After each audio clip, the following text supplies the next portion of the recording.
Dear students, you are welcome in my online teaching classes. I am Shishpal Chauhan, and today I have brought the lesson We Are Not Afraid to Die If We Can All Be Together, written by Gordon Cook and Alan East. This is video lecture 3 of 5.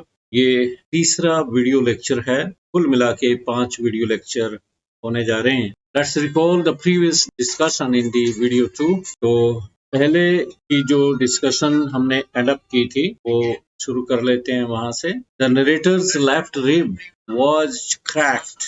Narrator की जो left rib थी वो crack हो चुकी थी. In that tussle, tussle is fight और struggle. Fight या struggle को टसल कहते हैं. And his mouth was full of blood due to the broken teeth, क्योंकि दांत टूट चुका था उनका, एक या दो, तो मुंह में खून से भरा हुआ मुंह था उनका. तो इस तरह से हमने यहाँ पे एंड अप किया था लेक्चर अपना. The narrator's left rib was cracked. Left rib उनकी क्रैक हो चुकी थी और मुंह में खून बह रहा था. Let's write. Luckily he was successful in getting the steering wheel. और खुशकिस्मत ये हुई कि स्टीयरिंग व्हील उनके हाथ में आ गया अपनी बोट का. एक्चुअली हुआ क्या था, जैसे ये बोट है उनकी और बोट में लहरों ने उनको एकदम, पहले वो पानी में आगे थे और लहरों ने उछाल के यहाँ डाल दिया डेक पे. तो कभी लहरें उनको इधर पटक रही थी, कभी इधर पटक रही थी. तो इस टसल में उनकी लेफ्ट रिब ब्रेक हो चुकी थी और मुंह में से दांत टूट गए थे एक दो और खून बह रहा था. तो अब अचानक स्टीयरिंग व्हील यहाँ था तो उस पे काबू हो गया उनका. तो उन्होंने जो ये बैक पार्ट है उसको लाइन अप किया स्टीयरिंग से. Luckily he was successful in getting the steering wheel and lined up, means straightened up the stern and waited for next wave to come. Stern ये बैक का जो हिस्सा होता है उसको स्टर्न कहते हैं. तो इसको लाइन अप किया और नेक्स्ट वेव का इंतजार करने लगे. Right. He knew that there was water in the boat below. उन्हें पता था कि किश्ती में, जैसे ये तो ऊपर का हिस्सा है, किश्ती का ये ऊपर का हिस्सा था, तो नीचे जो होता है ये डेक है यहाँ का. तो नीचे परिवार वाले और भी थे, बेटा था, बेटी थी और पत्नी थी इनकी. तो उन्हें पता था कि नीचे पानी था, but he did not take risk of leaving the wheel. Wheel को छोड़ने का रिस्क इन्होंने नहीं उठाया, कोई खतरा मोल नहीं लिया. और all of a sudden it so happened that the front hatch opened and Mary appeared from there. और अचानक क्या होता है, all of a sudden means अचानक क्या होता है. इट सो हैपेंड, ऐसा हुआ कि फ्रंट हैच, हैच क्या होता है, ओपनिंग इन द फ्लोर और the roof of A building. कोई बिल्डिंग है, जैसे ये भी बिल्डिंग है एक किस्म से, ये ऊपर का हिस्सा है. तो यहाँ पे कोई इन्होंने सुराख बनाया हुआ था, एक बंद था ये. यहाँ से मैरी आई, इनकी पत्नी, शी ओपन्ड दैट हैच और अपीयर्ड फ्रॉम देयर, यहाँ से ऊपर आई थोड़ा चल के. She cried that they were sinking. और वो चिल्लाने लगी कि वो डूब रहे हैं. ये कहने लगी कि हमें बचाओ, हम डूब रहे हैं. The decks are smashed, we are full of water, she said. जो डेक्स थे, जो ऊपरी हिस्सा, जो फ्लोर टाइप होता है किश्ती में या जहाज में, वो टूट चुके थे. और कह रही थी उनकी पत्नी कि हम डूबने जा रहे हैं, we are full of water, और नीचे पानी ही पानी हो गया, भर गया. After that he told her to handle the steering and he went down to take the stock of the situation. फिर अपनी पत्नी को उन्होंने कहा कि तुम स्टीयरिंग संभालो और मैं नीचे जायजा लेता हूँ. To take the stock of the situation means हालात का जायजा लेना, हालात को देखना कि क्या हो रहा है नीचे. पेज नंबर 15 पे हम आ चुके हैं. On reaching there, he saw that Larry and Herb were trying their best to pump water out of the lower part of the vessel. जो नीचे का हिस्सा था वेसल किश्ती को यहाँ कहा गया है, इवन शिप को भी वेसल कहते हैं, हालांकि वेसल एक बर्तन होता है. तो लैरी और हर्ब, ये जो दो टेलर्स इन्होंने हायर किए थे केप टाउन से, तो ये पानी बाहर निकाल रहे थे, पंप आउट कर रहे थे पानी जितना भी कोशिश हो सके पूरी.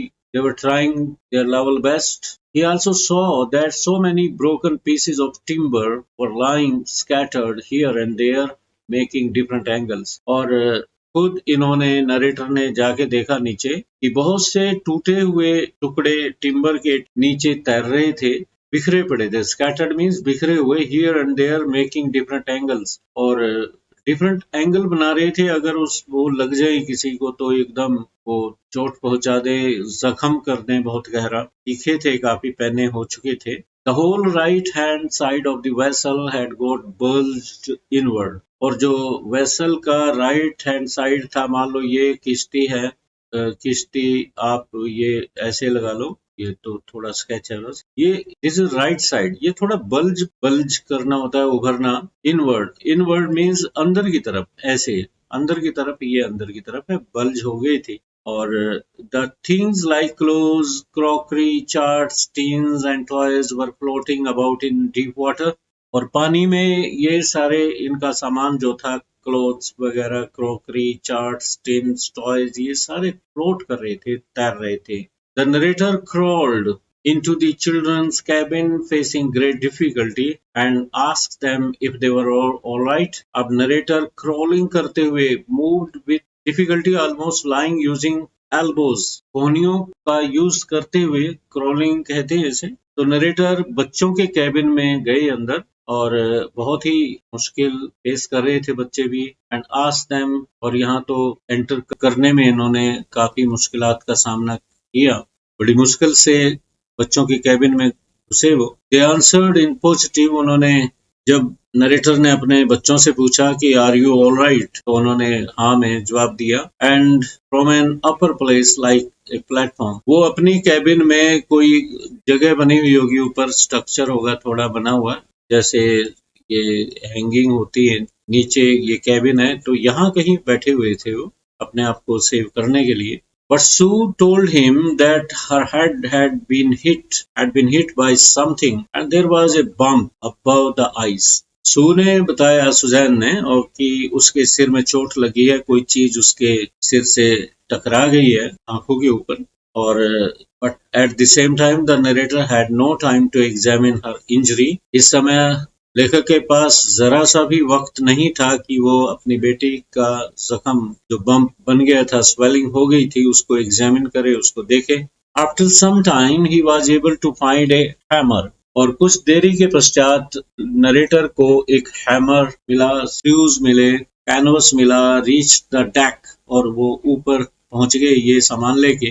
Deck means upper part of the boat और शिप, विद सम डिफिकल्टी, बहुत, क्योंकि पानी था, प्रेशर था पानी का, बहुत ही मुश्किल फेस करते हुए ऊपर डेक पे पहुंच गए हो। Each wave that came from the right side was adding water there, जो भी राइट साइड से लहरें आ रही थी बोट में, वो ये इस साइड से राइट साइड मान लो आप, ये तो उछल के एकदम पानी अंदर वो डाल रही थी boat. So some repair was urgently required, इसलिए होल हो चुका था कहीं ना कहीं यहाँ पे, तो रिपेयर करनी लाजमी थी। आफ्टर सम स्ट्रगल, कुछ संघर्ष के पश्चात, he could spread some canvas and put waterproof hatch covers on the gaping holes, जो गेपिंग मीन्स वाइडनिंग, चौड़े सुराख जो बन गए थे, और हैच को कवर किया, जो नीचे एकदम जो ओपनिंग थी यहाँ जिससे वो नीचे जाते थे या ऊपर आते थे, तो उसको बिल्कुल वाटर प्रूफ कैनवस के साथ उन्होंने कवर किया ताकि पानी नीचे न जाए। Some water was still flowing below, पानी ऊपर से अब फिर भी नीचे जा रहा था, but most of it was being deflected, परंतु अधिकतर पानी डिफ्लेक्ट हो चुका था, उसका रास्ता डाइवर्ट हो गया था, किसी और साइड से उसे निकाल दिया था। The debris, debris means pieces of would, metal, plastic, जो ये सामान होता है, कुछ भी जो पानी में तैर रहा होता है, उसे डेब्री कहते। The debris was almost floating and it blocked the hand pump, और डेब्री फ्लोट कर रही थी और हैंड पंप को ब्लॉक कर रही थी, जिससे वो पानी बाहर निकाल रहे थे। The electric pump was also short circuited, और जो इलेक्ट्रिक पंप था वो शॉर्ट सर्किट हो गया। The level of water was rising alarmingly. Alarmingly means चेतावनी देता हुआ, बहुत ही खतरनाक तरीके से जो पानी का लेवल था वो बढ़ता जा रहा था। Then he found two spare hand pumps at the deck. फिर उन्होंने डेक पे दो स्पेयर पंप पड़े थे, वहां पे हैंड पंप थे, वो डेक पे मिल गए इन्हें।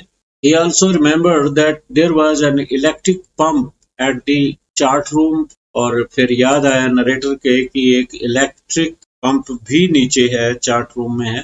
He connected it to an out pipe and it started working. इसको उन्होंने आउट पंप के साथ कनेक्ट किया और इसने काम करना शुरू कर दिया. The narrator continued pumping water out, steering the wheel and working the radio for the whole cold night. और इस तरह से नरेटर काम करते रहे, वाटर को पंप आउट करते रहे और व्हील को स्टीयर करते रहे और रेडियो पे भी ये वर्क कर रहे थे.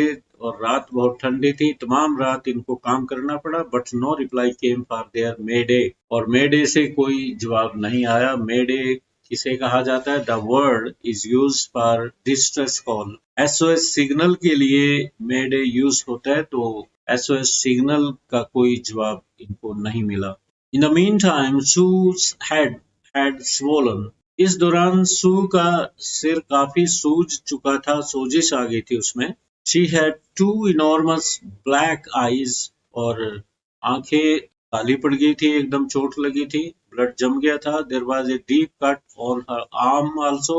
बाजू पे भी बहुत गहरा कट लगा था इन्हें. When asked by her father why she had not told them about that, she said that she didn't want to worry him. और जब फादर ने पूछा कि तुमने इन सब के बारे में क्यों नहीं बताया कि आंखें इतनी सूज गई हैं और कट भी लगा है बाजू में, तो कहने लगी कि वो उन्हें परेशान नहीं करना चाह रही थी.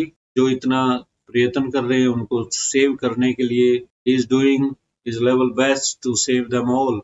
So she didn't want to disturb her father. और by the morning of the next day, अगले दिन की सुबह तक, the pumps were able to decrease water sufficiently. और पंप पानी को बाहर निकालने में पर्याप्त मात्रा में, sufficiently means पर्याप्त मात्रा में पानी बाहर निकालने में सफल हो गए थे. And they could relax for 2 hours in rotation. अब इन्होंने क्या किया, 2-2 घंटे की रोटेशन में आराम करने लगे. But still, परंतु अभी भी there was a tremendous water leak somewhere below the waterline. Waterline के नीचे कहीं ना कहीं बहुत बड़ी लीकेज अभी भी बाकी थी. ट्रिमेंडस मीन्स बहुत बड़ी. ग्रेट महान नहीं है, ग्रेट के कई मीनिंग निकलते हैं.